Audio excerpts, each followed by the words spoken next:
Hi everyone, it's Shauna here from Shauna's Designs. Today I'm going to be sharing with you a quick little technique that I originally saw done by Leanne. Leanne is from Luvlee Scrappin. I'm sure many of you know her wonderful creations here on YouTube. I'll attach her YouTube address. That way you can check out her projects as well as maybe find the original video for this technique. I went on the hunt for it and wasn't able to find it. Today I'll be sharing with you a technique on how to make chipboard pieces look like a piece of metal. I'll be using a chipboard piece from Gina's Designs from the Gears shape set. There's tons of different little elements in here that you can use to actually do this technique on. To do this technique, you'll need a couple different things. Of course, you'll need a heating tool as well as some acrylic paint. I'll be using a folk art metallic paint. The color is called Inca Gold, and then I'll also be using copper. Once again, the key to this technique is using a good amount of layering acrylic paint as well as it being a metallic paint. I'll also be using the pitch black paint dauber for the finishing touches to pop out the texture. The key to using this is doing layers upon layers, and if you don't like to get your fingers dirty, I suggest a paintbrush. However, I'm going to be making a real quick work out of this. You just want to go ahead and get the paint on there as a base coat.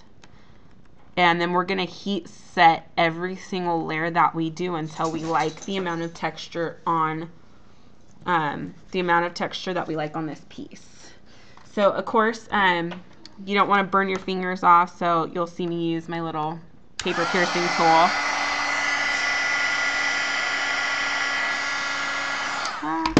Sorry, hold on. Sorry. Thought I turned my phone off.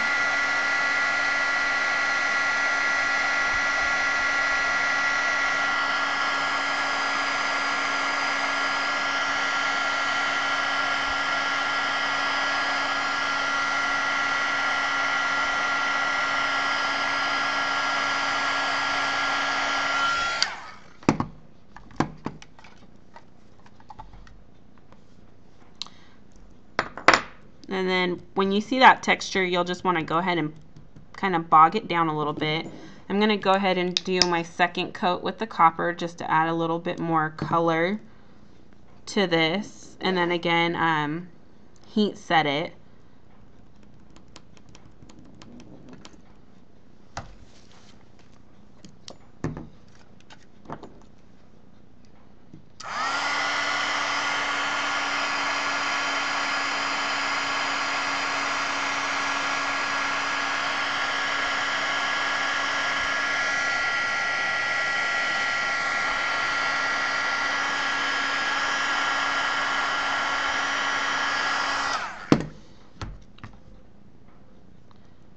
And then I'll do another layer of the Inca Gold.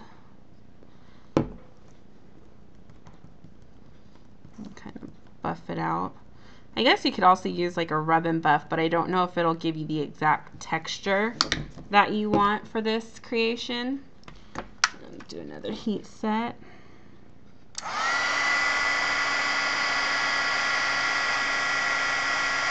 You can see it react a little bit more with this layer I just added.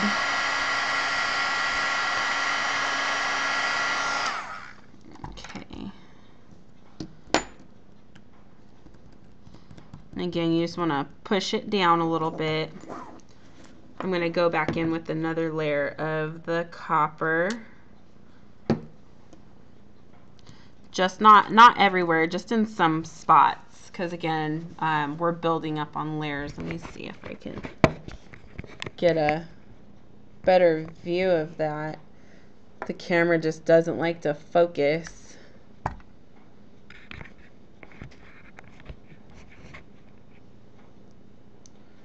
Let's see if something black, if I had something black maybe, hold on.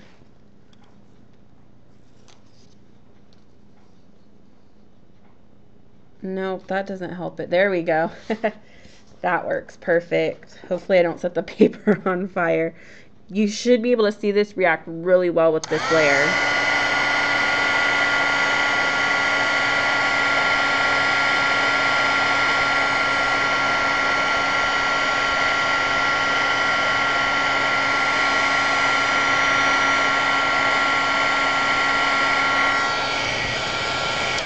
Okay, I let it dry too soon. If it gets a chance to air dry, it's not going to work as well as when the paint has a really good wet coat on it. So I'm going to go ahead and do another layer of the Inca Gold.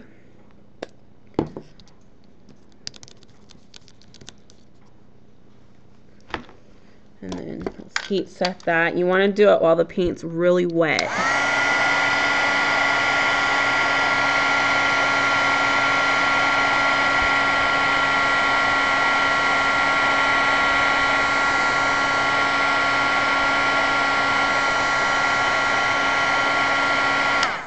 And then let's do one more layer of the Inca Gold.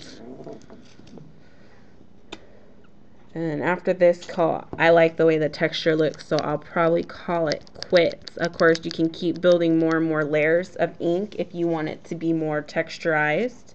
However, for the project I'll be using this on, I think that looks really well.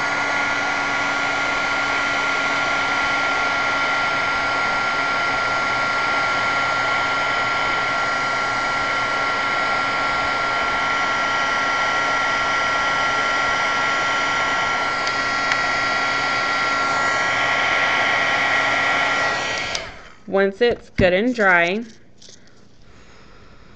want to, of course, get it cooled off before you touch it. You don't want to burn yourself. Go ahead and mash down all those little bubbles that you just created. I know, right? We just spent all that time building it up to push it down, but then I just take a little bit, again, like I said, the black ink. I get some on my finger, kind of dab it off, and then I just kind of work it in a little bit. You can really see that texture pop out. Of course, if you want to, you can also go ahead and go in with a distress ink using one of those blending tools and use a distress ink on top of this. However, I just want to keep mine all acrylic ink. And there you have it. You can really see the texture and how it looks like a rusted piece of metal. Thanks so much for joining me for this quick little tutorial. Once again, I saw this technique used by Leanne from Luvlee Scrappin. I'll go ahead and attach the link to her blog or her YouTube video. If I can find the link for her video doing this, I'll share that as well. Thanks again.